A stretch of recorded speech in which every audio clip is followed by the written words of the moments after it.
This is the November market update for Southeast Michigan, and the sales in September and in October were actually surprising. October was surprising like September was. In both instances, the number of new contracts written was a lot stronger than we had expected. And it looks like that was some of that pent-up demand that we've been watching for a while is still being released, and that's pretty good news.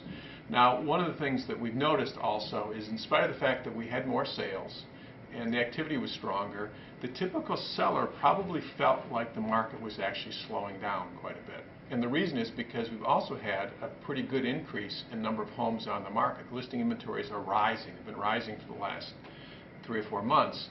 So although we had more sales in October, we also had more homes in the market, so those buyers were spread over a wider base, so that the typical seller would have felt a slower market. In fact, that was acutely shown in the upper markets, above a $500,000 market. In fact, if you look at that last year for August, September, October, a home above the $500,000 range probably had a little less than a showing a week, maybe 3 showings a month. And this year that's down to 2. So, and if you go above 800, it's even slower. And actually that same thing occurred in the under $200,000 market. It was more listings, although there were in the under $200,000 market, there actually were more buyers on the market. Again, the number of listings were larger, so it felt slower across the board. The only segment where it looks like the activity actually increased was the $300,000 to $500,000 range. This is for Southeast Michigan. There, the number of buyers increased, listings also increased, but not quite as much. So you felt that that market maybe was a little bit stronger the last 30 or 60 days.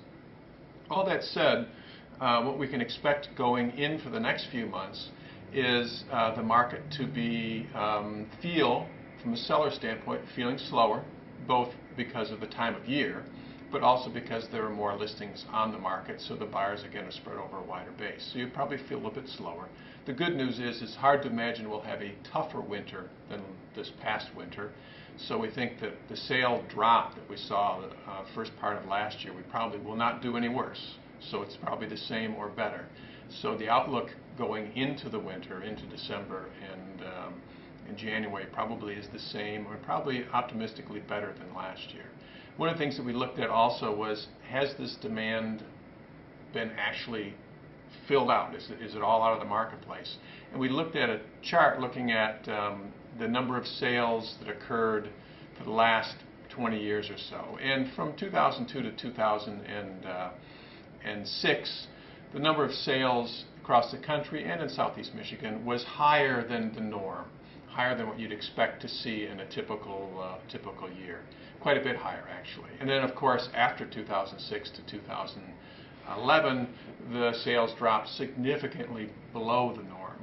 This is taking out those foreclosure sales, which kind of threw the numbers off. So what we looked at was, did the drop exceed the rise? So is there something left? And in fact, if you look at those numbers, it's true it did.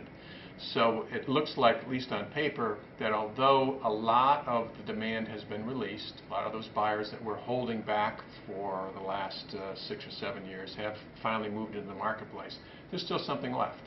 So pending some economic changes that scare everyone out of all kinds of things in the market, it looks like we've got, going into this year, good pent-up buyer demand still to release. Not as much as it's been the last couple of years, but still some left. And probably also into 2016 as well. So we'll cross our fingers and hope for some good weather, but overall it looks pretty good.